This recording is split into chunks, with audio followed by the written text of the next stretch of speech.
And we are back as we continue our episode on masks, all about masks, this very controversial subject as we are dealing with the coronavirus and as we continue our episode on conversations on COVID-19.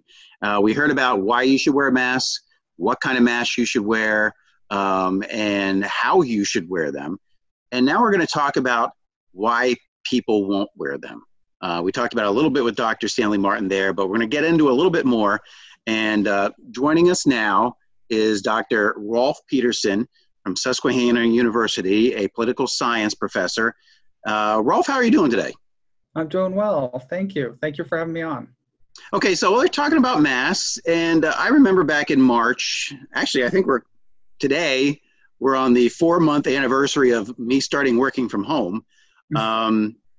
So back when it all started, were you as confused as everybody else about wearing a mask? I think so. And I think it was because many of the early recommendations were things, I remember stories about like, don't touch your face, wash your hands, use hand sanitizer.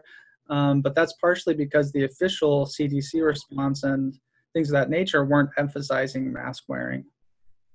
So have you since become a mask wearer, and why? Oh yeah, certainly. I mean, I think what I try to do it's a fairly short article and I hopefully really to the point, but what we try to do with my co-author Carl is we were looking at the COVID pandemic and we were thinking about how our research could contribute to this conversation. And some of the things that you have to do to combat a pandemic like this are massive changes in infrastructure and government policy and buildings and how you conduct business. But then other things are fairly low cost and activities that citizens could engage in to protect community health. And among those is mask wearing. And so we were interested in studying that because it seemed clear that until there's substantial progress on a vaccine or until we have a vaccine, mask wearing would be an essential way to sort of protect our communities and our families from the pandemic. And so I wear a mask anytime I'm going to a store, anytime I'm going to be around other people.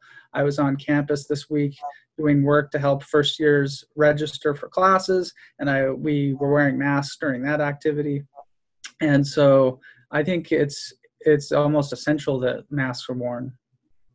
Okay, so you talked about it there briefly. At what point did you decide that this would make an interesting study? Oh yeah, well it was, we were intrigued by the idea of doing some work on the pandemic, and what I study is political behavior, and I do a lot of broad sort of diverse things when I do political behavior. I look at political attitudes, I look at political psychology, personalities, and what became clear, and this was in early May, even at that point, was that masks were going to be important, that they could be an essential step. And as May progressed, as we were working through the project, getting it set up as an instrument, it became clear that there was also going to be divisions and resistance to mask wearing, that it was going to be this potentially culturally political problem, which was sort of sad because it meant that it was going to hamper public health. And so we really decided to laser in on this idea of mask wearing, and I'd also been seeing some of the conversation about whether or not masculinity was linked to it, whether sort of it was related to image, and what sort of politicians were resistant to wearing it. And so we wanted to take a look at it empirically, because one of the cool things about social science research is that you can make arguments, but you can actually gather data and test these things. And in some ways, that's what our paper was trying to do. Were you surprised at the start, or were you surprised when you began to realize that there would be this division? I think it became, as a political scientist, what it became in a way, as a hopeful political scientist, what I was disheartened by it. I'm probably not surprised because of the fact that at times in the country we feel very polarized, and it seems like almost any issue can suddenly become a culturally divisive issue. And so I was disheartened, but not surprised by the fact that masks were falling into this category. So how do you conduct a study like this? Well, you have to do there's a substantial amount of planning, and we were trying, in most research, you aren't commenting on a phenomenon that is in motion. You're usually looking back a couple of years. You have a large time frame. Many scholars use their dissertations multiple years to study things. And so Carl and I had to move quickly. He's an assistant professor at Illinois State University, and we had to move fairly quickly on it, but you have to set out your instrument, which is essentially a survey. You have to have the funds available to get respondents. In this case, we used an online survey. And you have to get it approved by an institutional review board to make sure that your survey doesn't harm human subjects, essentially, that it's protecting them. And so it takes a little bit of time. And in fact, what happened as we were planning the survey and as we were developing the questionnaire, the mask issue just became more and more of a bigger issue. And the references to why there was resistance, and in particular masculinity, seemed to be doubling up and growing every day. We were finding articles about it. So you basically develop a questionnaire, you try to make it as clean and as workable as possible, and you try to measure important concepts. And then, well, you put it out in the world and you see what data you get. So use the survey facilitator to put it out there, and is it all around the country then? Yeah, it's a national survey, but it's online. It's not representative in the sense of a large-scale survey where you're using sampling theory. In some ways, it's kind of a convenient sample of people that use that take online surveys. And so it isn't a broad scale, like we sample to make sure we have enough from California. It's not that type of a survey. It's a quick sample survey where you get 800 respondents, and then you see how their responses correlate statistically. So how long does it run? And I take it you got 800 respondents. Yes, 800 respondents. And the service we use is a service that essentially pays people to take surveys. And so we ran it in early June, and it only took 1 day to do. And it was important for us to sort of get this snapshot because it was right at this, when these tensions were starting to flare. And so you're really gathering data at one snapshot in the middle of the pandemic. So it's very recent data as well. A lot of our other research, you're using data from years ago. This was really quick data from June. So what were some of the results you found? Well, the main question that we had was whether or not you could see, whether or not adherence to masculine norms and masculinity, and in particular toughness, because psychologists have developed basically a survey battery that explores and measures how much a person adheres to what we might consider masculine norms.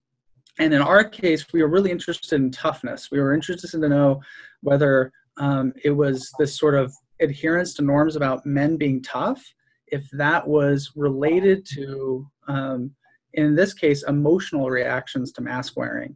And so we asked them questions about how they felt when they would wear masks, and then predicted those feelings based off of how they responded to a survey about the norms about whether men should be tough.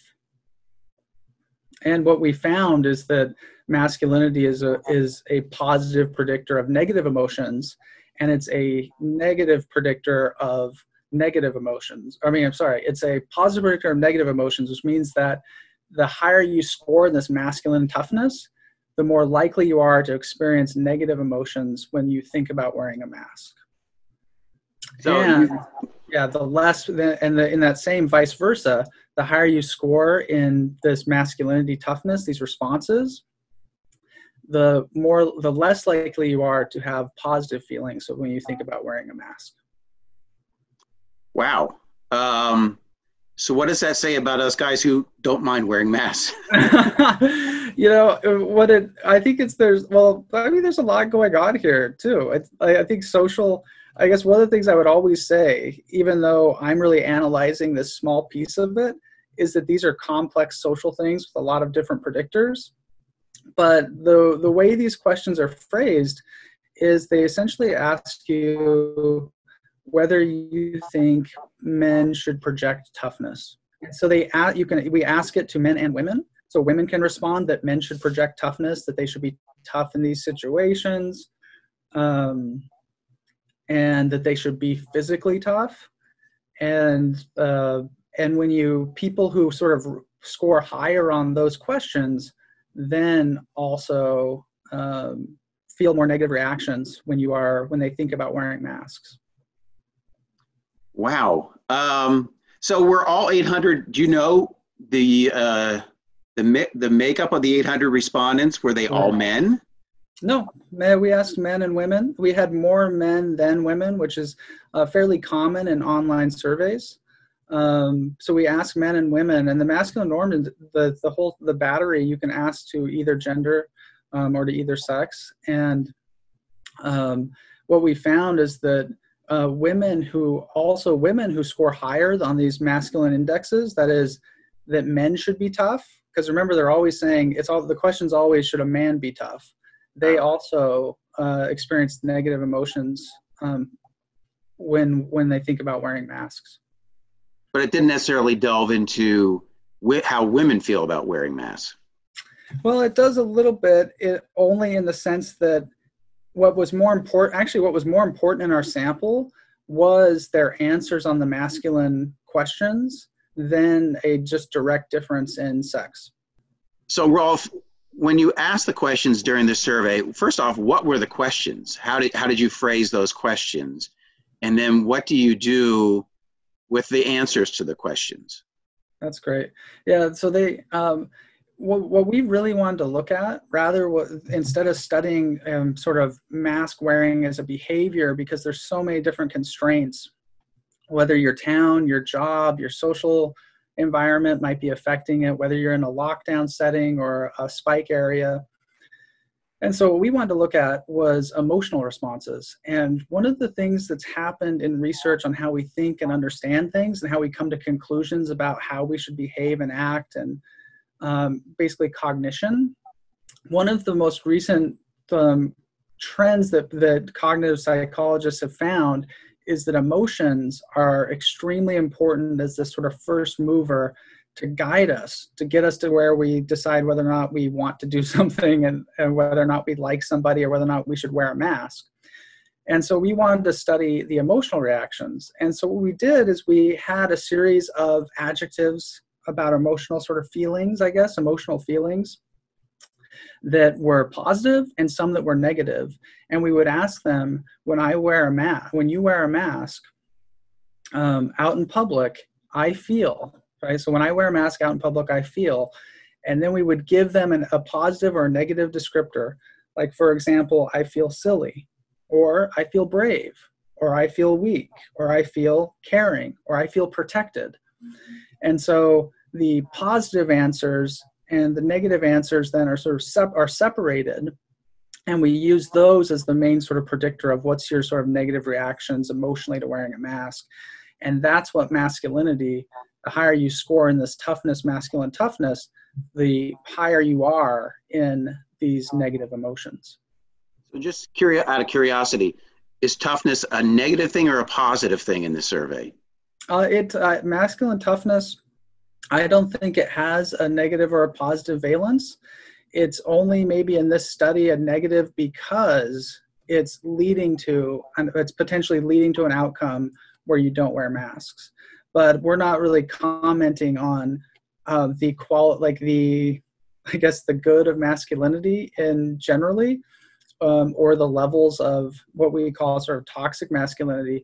But one thing you do see in research is that higher levels of masculinity, and especially in men, are linked to riskier behaviors, and they're linked to sort of negatives for public health. So you're more likely to not seek mental health counseling, or maybe you're less likely to take safety precautions while driving. And these have sort of negative outcomes. And so there's a large literature on gender differences and some of it on masculinity as well that is out there. So the study is effectively over then at this point? Yeah, it's effectively concluded. I think we could do another sample. We could do more questions because there's so much going on in these type of questions. And the one thing about it, I'll also say, is that our study is just one slice of a tremendous amount of interesting research that's happening right now on social behaviors in the pandemic. And so there's lots of research out there. We could effectively come back to it, but we might or we might not. We'll see.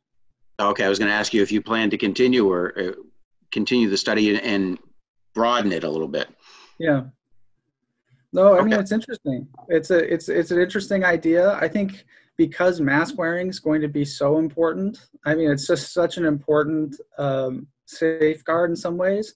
It's possible that you could continue studying it because it's going to be important as schools think about opening. It's going to be important anytime we're at Susquehanna or another university is conducting business as well.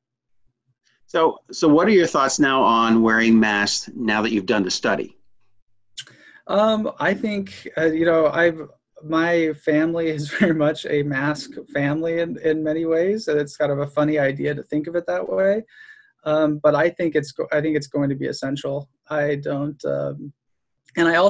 sort of hopeful in a way, because even though our study doesn't really focus on like mask behavior, because we don't have this huge sample, it focuses on these kind of emotional responses.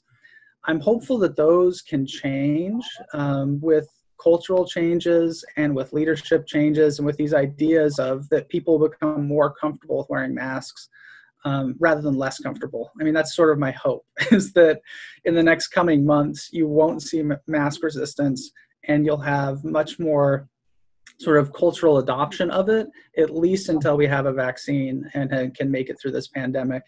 That's my hope, but my study doesn't test that. It just tests the emotional response to it. Yeah, that would be an interesting study. What would get them to change that viewpoint?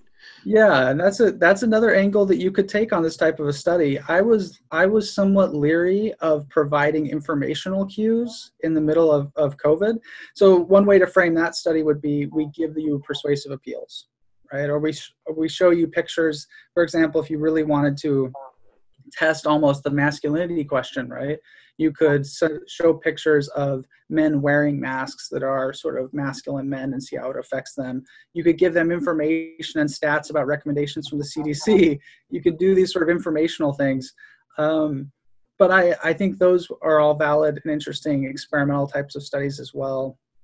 But ours, I was a little, personally, as a researcher, I was a little leery of providing information cues to respondents. But those are all viable questions as well.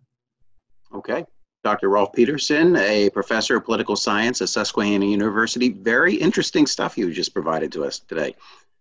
And thank you very much for your time. Oh, well, thank you so much, Chris. And I hope that you and your family are safe and healthy. We're doing well. Thank you very much for asking. And that's going to do it for this episode of In Your Neighborhood Special Series, Conversations on COVID-19. I'm your host, Chris O'Rourke. Thanks for joining us, and stay safe out there.